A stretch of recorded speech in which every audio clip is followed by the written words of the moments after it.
মহিপুর জঙ্গলে বাস করত একটি কবুতর। সে একটি গাছে বাসা বেঁধেছে। কবুতর বাসায় কিছুদিন পর দুইটা ডিম দিয়েছে। আর এই দিক দিয়ে যাচ্ছিল এক শিয়াল পণ্ডিত। তখন সে হঠাৎ করে দাঁড়িয়ে বলল, হাঁটতে হাঁটতে যে আমার খুবই খিদে লেগে গেল। বেশ কতদিন ধরে আমি পাখির মাংস খাই না। যদি একটা পাখি পেতাম তাহলে মাংস খেয়ে মনটার মধ্যে অনেকটাই তৃপ্তি আসতো। আর তখনই শিয়ালের চোখ গেল গাছের উপরে। ওই তো একটা পাখির বাসা দেখতে পাচ্ছি। এটা তো মনে হচ্ছে কবুতরের বাসা।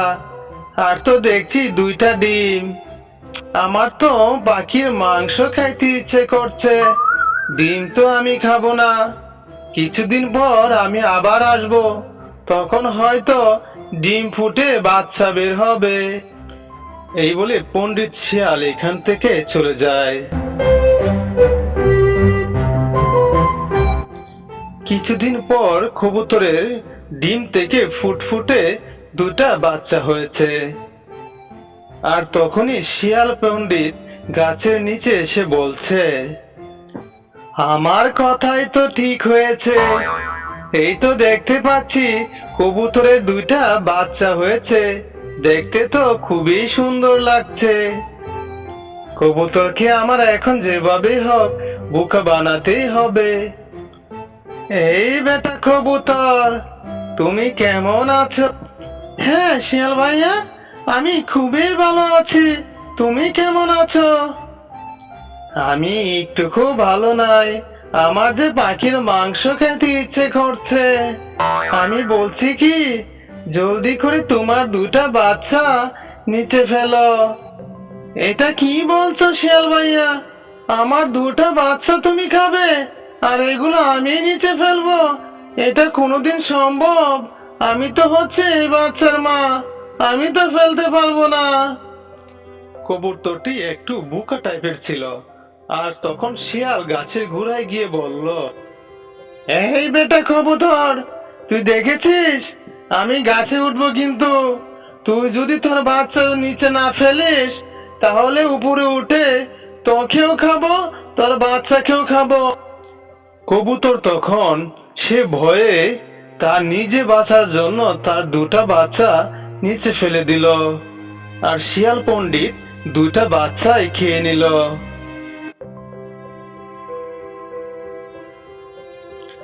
2 মাস পর কবুতর আবারও দুটা বাচ্চা তুলল। আর এই দিক দিয়ে যাচ্ছিল একটি বক। বকটি কবুতরকে দেখলো, সে খুব চুপচাপ হয়ে বসে আছে। কি কবুতর ভাইয়া, তুমি তো দেখছি চুপচাপ বসে আছো। তোমার কি মন খারাপ? হ্যাঁ বক ভাইয়া, আমার মনটা খুবই খারাপ। আর আমি খুবই চিন্তিত। তাই নাকি? তুমি কি নিয়ে চিন্তিত? আর কেনই বা মন খারাপ? তুমি যদি আমাকে বলতে চাও তাহলে বলতে পারো। এই বনে এক দুষ্ট শিয়াল থাকে। সে আমার আগেও দুটা বাচ্চা হয়েছিল। সে দুটা বাচ্চা খেয়েছে। আর এখনো দুটা বাচ্চা হয়েছে। কখন জানি এসে শিয়াল এই দুটা বাচ্চাও খেয়ে যায়। এটা কি করে সম্ভব? তোমার বাচ্চা শিয়াল এসে খেয়ে যায়? সে গাছের নিচে এসে বলে বাচ্চা দুটাকে নিচে ফেলতে। আর না হয়তো সে গাছে উঠে আমাকেও খাবে, আমার বাচ্চাও খাবে। তাই ভয়ে আমার বাচ্চাগুলাই নিচে ফেলে দেই। আরে তুমি তো দেখছি খুবই বোকা। শিয়াল আবার গাছে উঠতে পারে নাকি? শিয়াল তো তোমাকে বোকা বানিয়েছে। সেই বোকার মতো তুমি কাজ করেছো। তুমি আমার কথাগুলো মন দিয়ে শুনে রাখো। আবার যদি শিয়াল আসে আর যদি বলে তোমার বাচ্চাগুলাকে নিচে ফেলতে, তখন তুমি সাফ সাফ তাকে বলে দিবে, তুমি যদি পারো গাছে উঠে আমার বাচ্চা খেয়ে যাও আর আমাকেও খেয়ে যাও। ঠিক আছে কবুতর ভাইয়া, তাহলে আমি গেলাম। এইসব কথা বলে বক এখান থেকে চলে যায়। আর একটু পরে শিয়াল পণ্ডিত আসে কবুতরের বাসার কাছে। এসেই কবুতরকে বলছে, বাহ কবুতর ভাইয়া, তুমি তো দেখছি খুবই ভালো। তুমি আবারও দুটো বাচ্চা দিয়েছো, খুব ভালো হয়েছে। বাচ্চাগুলা নিচে ফেলো, আমি খেয়ে জলদি করে এখান থেকে চলে যাই। না শয়তান শিয়াল, আমি বাচ্চা কোনোভাবেই নিচে ফেলবো না। তোমার যদি খাইতে হয় তোমার গাছে উঠেই খাইতে হবে, আমি বাচ্চা নিচে ফেলবো না। এত দেখছি লক্ষণ একটুকুও ভালো না। অবশ্যই ওই বোকা কবুতরকে কেউ কান পড়া দিয়েছে। তখন শিয়াল একটু নরম গলায় কবুতরকে বলল, তাই নাকি কবুতর ভাইয়া, তুমি বাচ্চা নিচে ফেলবে না? কেন ফেলবে না? আমাকে একজন বলে গেছে তুমি গাছে উঠতে পারো না। তুমি আমার সাথে প্রতারণা করে আমার বাচ্চাগুলা খেয়ে গেছো।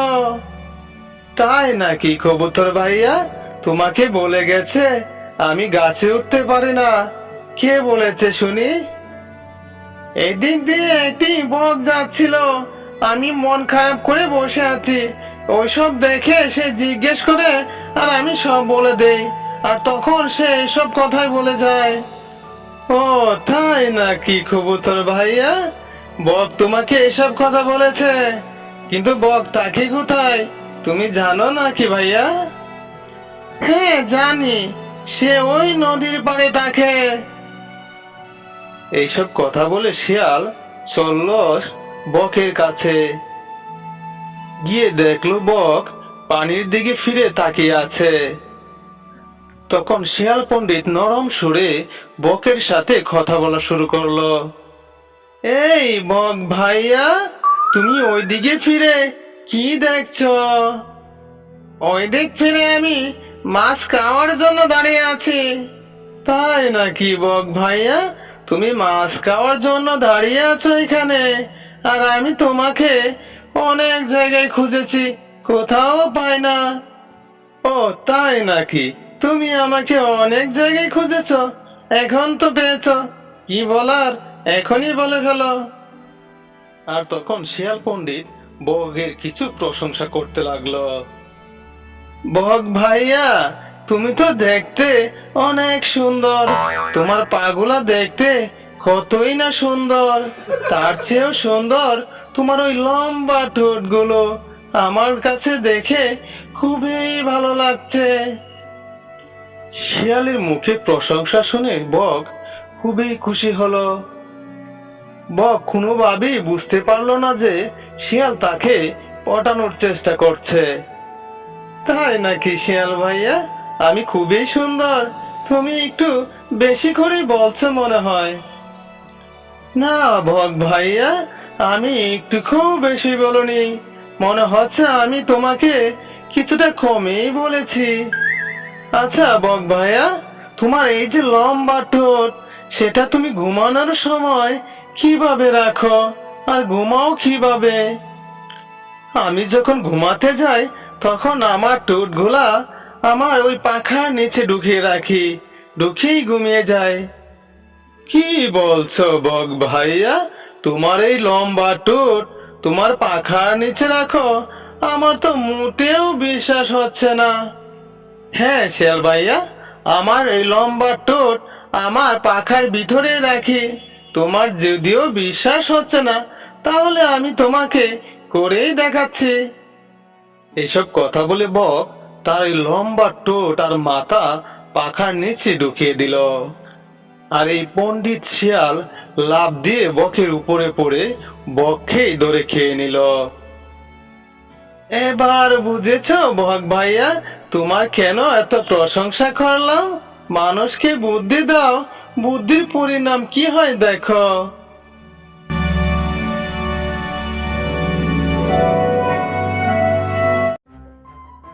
সুন্দরবন জঙ্গলে বাস করত অনেক ধরনের পশু পাখি।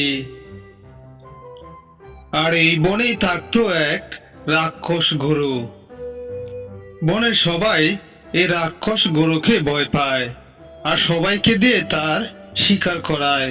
সে এই গুহা থেকে কোথাও বের হয় না।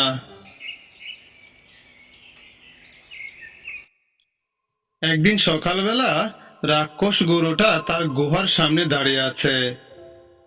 আর এদিক দিয়ে যাচ্ছিল একটি ছাগল। তাকে দেখে রাক্ষস গরুটা বলছে, ওই ছাগল, এদিকে আয়। এই কাম সেরেছে, ওর সামনে পড়েছি, আজ মনে হয় আমার রক্ষা নেই। রাক্ষস গরু ডাক শুনে ছাগল তো একদম ভয় পেয়ে গেল। শোন, আমি অনেকক্ষণ থেকেই আমার গুহার সামনে দাঁড়িয়ে আছি, কাউকেই দেখতে পাচ্ছি না, তোকেই পেয়েছি।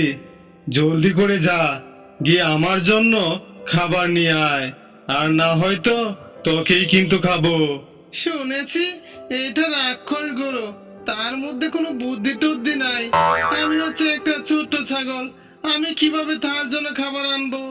সে বলেছে কিছু বলতেও পারছি না, কিছু বলতে গেলে আমাকে নাকি খেয়ে ফেলে। ঠিক আছে মহারাজ, আমি এখনই যাচ্ছি জঙ্গলের ভিতরে, গিয়ে আপনার জন্য খাবার নিয়ে খুব শীঘ্রই ফিরবো। এই কথা বলে ছাগল এখান থেকে চলে যায়। একটু দূর গিয়ে ছাগল বলছে, এই গরুটা তো দেখছি একটু বুদ্ধি শুদ্ধি বলতে কিছুই নেই, আমার উপরে একটা কামান চাপিয়ে দিয়েছে। আমি এখন কোথায় থেকে খাবার আনবো, কোথায় কি করব, কিছুই তো মাথায় ধরছে না। এইসব কথা বলার পর ছাগলটি সামনে তাকালো, তাকে দেখতে পেল একটি মুরগি। তখন ছাগলটি বলছে, ওই তো একটা মুরগি দেখতে পাচ্ছি, ওইটাকে কিভাবে যে আমি বোকা বানাবো। মাংস খেকো প্রাণী হইলে তো এটাকে আমি শিকার করতে পারতাম, কিন্তু আমি তো মাংস খেকো প্রাণী না। এটাকে আমার যেভাবে হোক বোকা বানাতে হবে, আর না হয়তো রাক্ষস গরু আমাকে ছাড়বে না। তারপর ছাগলটা মুরগির কাছে গেল, গিয়ে মুরগিকে বলছে, কি ব্যাপার মুরগি ভাই, তুমি তো দেখছি এখানে একা একা দাঁড়িয়ে আছো, মনে হচ্ছে তুমি খুব টেনশন করতেছো। না, আমি কিসের টেনশন করব, আমি বের হয়েছিলাম খাবার খাওয়ার জন্য, কিন্তু দেখলাম এখানে কোনো খাবার নাই, তাই দাঁড়িয়ে চিন্তা করছি কোন দিকে যাওয়া যায়। তাই নাকি? তুমি খাবারের জন্য বের হয়েছো, আর তুমি খাবার পাচ্ছ না? যে জঙ্গলে আমার মতো ছাগল আছে, সেই জঙ্গলে তোমার মতো মুরগির খাবারের অভাব পড়েছে নাকি? আমার সাথে এসো, দেখো কত খাবার, তুমি খাবার খেয়ে শেষ করতে পারবে না। তাই নাকি ছাগল ভাই? তুমি কি সত্য কথা বলছো? আমি যে সকালে বের হয়েছি, এখন পর্যন্ত কোনো খাবার পেলাম না। চলো চলো, তোমার সাথেই যাই, তোমার সাথে জায়গাটা দেখে আসলে পরে গিয়ে আমি একা একাই খেতে পারবো। হ্যাঁ মুরগি ভাই, তুমি আমার সাথে চলো, ওইখানের খাবার তুমি সারা জীবন খেতে পারবে, মৃত্যুর আগ পর্যন্ত। এসব কথা বলে ছাগল মুরগিটাকে মিথ্যা কথা বলে নিয়ে যাচ্ছে রাক্ষস গরুর কাছে। এই যে নেন আপনার খাবার। কি ছাগল ভাই, তুমি আমাকে কোথায় নিয়ে আসছো, আর নিয়ে এসে বলছো এই নেন আপনার খাবার, এটার মানে তো বুঝলাম না। শোন শোন, এটার মানে একটু পরেই তুই বুঝবি, যখন আমার পেটে যাবি তখন বুঝবি এটার মানে। কি, তুমি আমাকে বোকা বানাচ্ছ? তুমি হচ্ছে একটা গরু, তুমি ঘাস খাও, তুমি মাংস খেতে পারো নাকি? হ্যাঁ রে হ্যাঁ, আমি মাংস খেতে পারি। আমি তোকে খাওয়ার সময় তুই আমার আসল রূপ দেখতে পারবি। এসব কথা বলে গরু সে ওই শয়তান গরুর রূপ নিল। গরুর এই রূপ দেখে ছাগল তো ভয়ে কাঁপতে শুরু করলো। ওরে বাবা রে, এটা আমি কি দেখছি? এটা তো দেখছি একটা শয়তান এই গরুর ভিতরে ঢুকে আছে। আমিও তো বলি গরু খায় ঘাস, সে মাংস কিভাবে খায়? শয়তান গরু মুরগিটাকে খেয়ে নিল।